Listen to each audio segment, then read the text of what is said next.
कहती विश्वास के बिना जीना संभव नहीं। धर्मी जन किससे जीवित रहेगा? कि पूरी छोले से? हाँ, कि सिर्फ चर्च जाने से? किससे जीवित रहेगा वो? पौलुस कहता धर्मी जन विश्वास से जीवित रहेगा। इसका मतलब आपकी फाइट होगी और फाइट का स्थान आपका दिमाग होगा और हर वक्त लड़ाई होगी अविश्वास की विश्वास के साथ। क्योंकि धर्मी जन कैसे जीवित रहेगा? सो मेनी क्वेश्चंस, बहुत से सवाल, बहुत से शक। ऐसा क्यों, वैसा क्यों? पता है क्यों?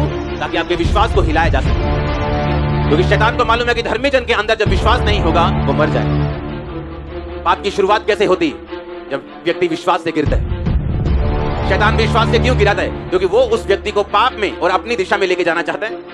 क्योंकि अगर आप विश्वास में रहेंगे और आपको विश्वास होगा कि प्रभु यीशु मसीह परमेश्वर है, तो आप उसके वचन फॉलो करेंगे, आप चर्च भी जाएंगे, आप फास्टिंग भी करेंगे, आप बोएंगे भी, आप पवित्रताई में भी रहेंगे। लेकिन शैतान आपसे फाइट करेगा आपके विश्वास को हिलाने के लिए, क्योंकि उसे पता अगर ये हिल गया तो उसके बाद मेरा एंटर करना आसान होगा।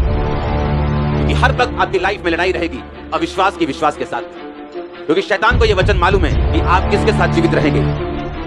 पौलुस कहता है इसी विश्वास को दूर करने के कारण कितनों का वो समुद्र में जहाज, उनका जीवन रूपी जो नाव है वो डूब चुकी है। इसलिए यह जरूरी है हर एक विश्वासी का कि वो जीवित चर्च का मेंबर होना चाहिए।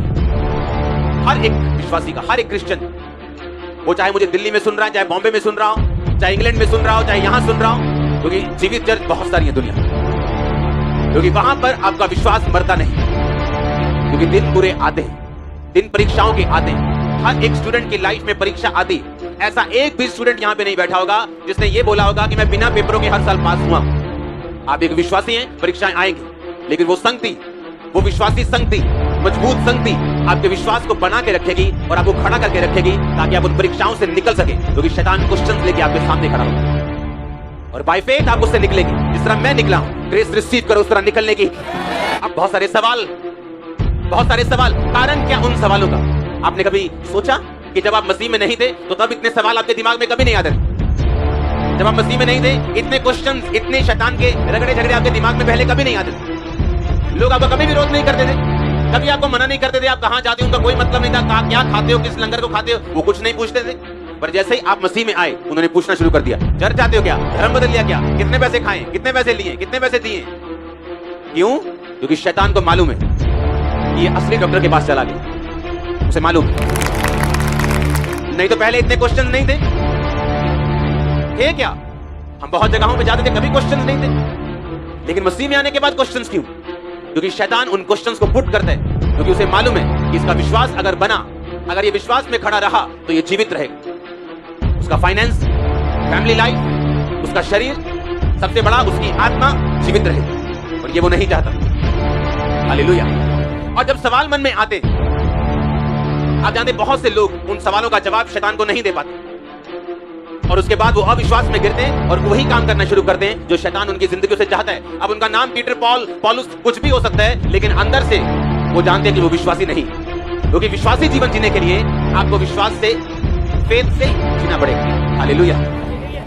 आपने देखा कि यीशु मसीह के पिता, जो उसके शारीरिक पिता नहीं, एक तरह से ऑफिशियल उसके मम्मी के हस्बैंड थे, वो उसको बोला कि इस पुत्र को उठा और अपनी वाइफ को उठा और मिस्र में चला जा, और जब तक मैं तुझसे ना कहूं तब तक वही रहना, हेरोदेस के मरने तक वही रहना, क्योंकि हेरोदेस इसको मरवाना चाहता है। और जब हेरोदेस को मालूम हुआ कि वाइज मैन ने उसके साथ ठट्ठा किया, धोखा किया, तो बाइबल कहती है उसने भेजा उसको कि जाओ और वहां पे जितने बालक 2 या 3 साल के हैं छोटे, उन सबको मार दो।